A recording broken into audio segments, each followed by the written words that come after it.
Hey, wow, we just got in the New Bjork 2LP, Fossora. This is incredible stuff. It's an avant-pop masterwork, almost a Gabber album with fungal soundscapes, no tropic noise, and burst announcements. Terrific stuff. And the B-52's Wild Planet. This exclusive indie splatter vinyl for Rocktober, brand new, and some blues masters, Bobby Bland and B.B. King, as well as Dominic Troiano. This is his first debut white label promo with I love all the promotional recommended cuts. And Swamp Dogg, some Soul from 72, also white label promo.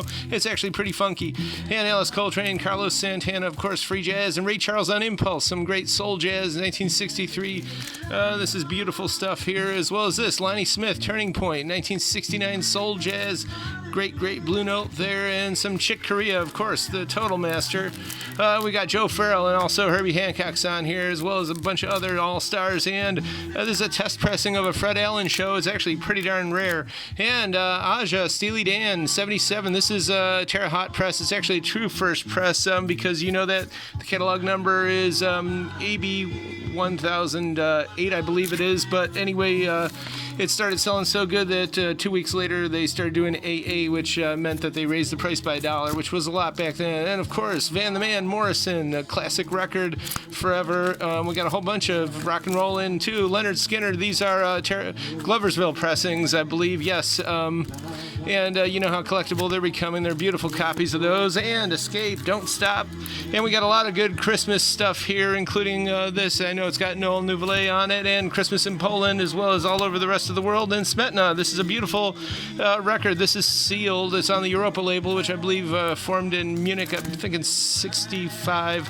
And this is an incredibly strange classic luncheon address at a symposium of anxiety and a decade of tranquilizer therapy. It's pretty good.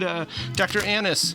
And some Dixieland stuff here. Beautiful copy of this. Pierre Atlan, this is his only record. And La Dolce Vita. Incredible. This just came out. Fellini's masterwork. And, of course, this Nino Rota is a beautiful record. It's 2LP. And a lot of these tracks actually first time on vinyl, especially side C and D there. A lot of the La Dolce Vita, the original vocal version, etc., etc. But this is truly incredible. Can't recommend it enough. Of course, we got some great Miles Davis in, and I remember Russia.